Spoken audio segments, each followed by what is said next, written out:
For Victims and Villains, my name is Josh, and today I'm going to share my spoiler-free thoughts on The Demon Disorder, a brand new Shudder original that you can stream right from your home beginning this Friday, September 6th.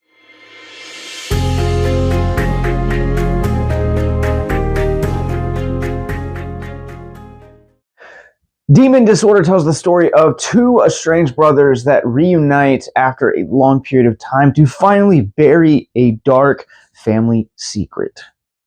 The Demon Disorder feels a little bit complex to kind of boil down to elements of the genre. And this is the reason that I both love and hate this film.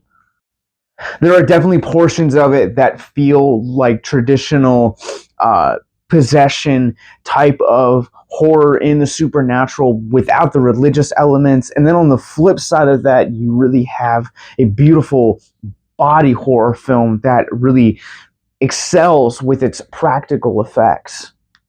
Now, don't get me wrong, there are notes of religious horror in this movie, but they are very fleeting and far. And that's kind of the thing that really bugged me a lot about this movie, is that it just doesn't feel sure of the story it's trying to tell and or the narrative it's trying to articulate. And to be honest, that's the really frustrating thing about this film, because a lot of the horror elements don't really come in until about halfway through the film. And some of the family elements or some of the dramatic elements of this film that kind of serve as the foundation for this film won't hit everyone where the story is hoping for them to hit. Those dramatic elements are really going to depend on whoever is watching it, because otherwise they do feel very niche. And I think I like the idea so that some of the themes of the movie plays out rather than the actual execution of those themes.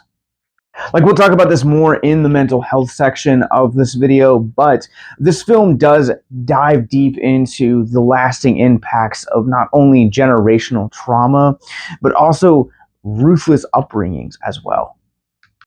Those elements just kind of feel wasted in the grand scheme of things when you're talking about this movie.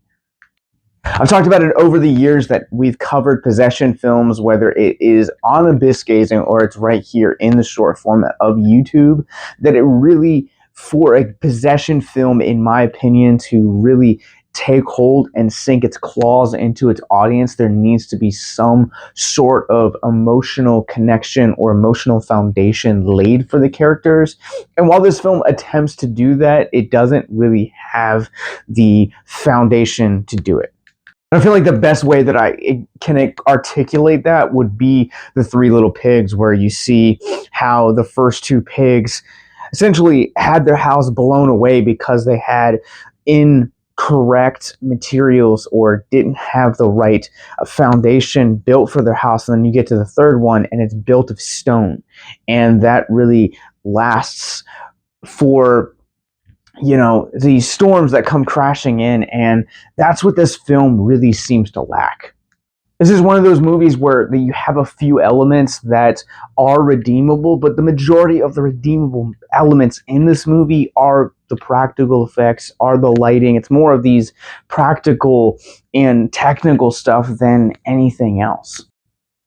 Like, the acting in this movie, it's fine. There's nothing really that has a breakout performance or a performance that leaves you any sort of lasting impression. Some of the story is really lackluster, some of it's predictable, and again, some of it is just really forgettable, ultimately. If you heard our episode on Fantasia Fest from Abyss Gazing, when we got to talking about Cuckoo, which is now playing in theaters everywhere, I thought that that film had a really solid first two acts and just kind of falls apart in the end. And I feel the same way here with The Demon Disorder. I feel like there are a lot of really smart ideas that happen in these first two acts.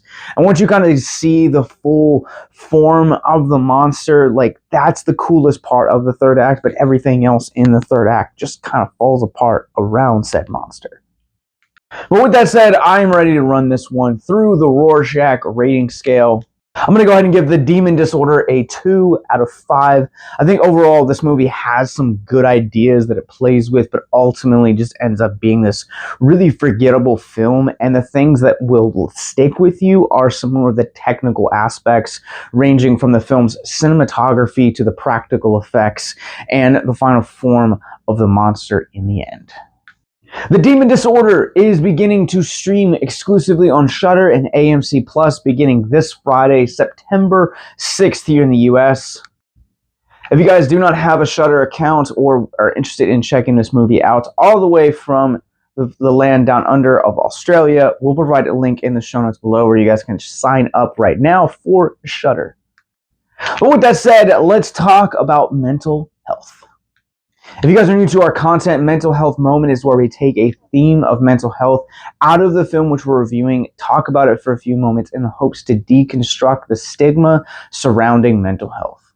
As I previously talked about in the review portion of this video, I think this movie hits really well on the generational trauma aspect and its lasting effects. I think a lot of the trauma we experience in our lives, or at least in my case, the trauma that I've experienced yesterday has had a profound effect on who I am as an individual today.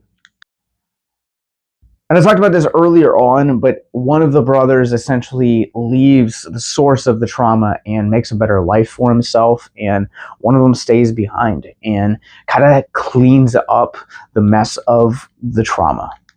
And honestly, that's something that we don't talk enough about when it comes to trauma, or at least generational trauma, is A, benefiting yourself, and B, sometimes even removing yourself from the source of the situation, the source of the trauma, or the people surrounding that trauma can have a immensely powerful effect on our own mental health. And quite honestly, that's something that we need to normalize. We need to normalize and allow ourselves to grow past that trauma, forgive or forget relationships that have been affected or have been the cause of those sources of trauma. And you can simply start by clicking the links in the show notes below. Check out our mental health resource library, get connected with a counselor, get connected with someone in a specialty field, whether that is trauma or sexual assault or domestic violence, whatever the situation is. Click the links in the show notes below and start your mental health journey today. The Demon Disorder starts streaming on Shudder and AMC Plus beginning this Friday, September 6th. In the show notes below, you guys will find not only links to sign up for Shudder, but also at the same time we'll find links to more movie reviews just like this, our podcast network, and all of our social media, as well as checking out and supporting us and our mental health education efforts via Patreon at patreon.com/victimsandvillains, and that subscribe button below. Until next time, remember to keep it classy and to keep it spooky.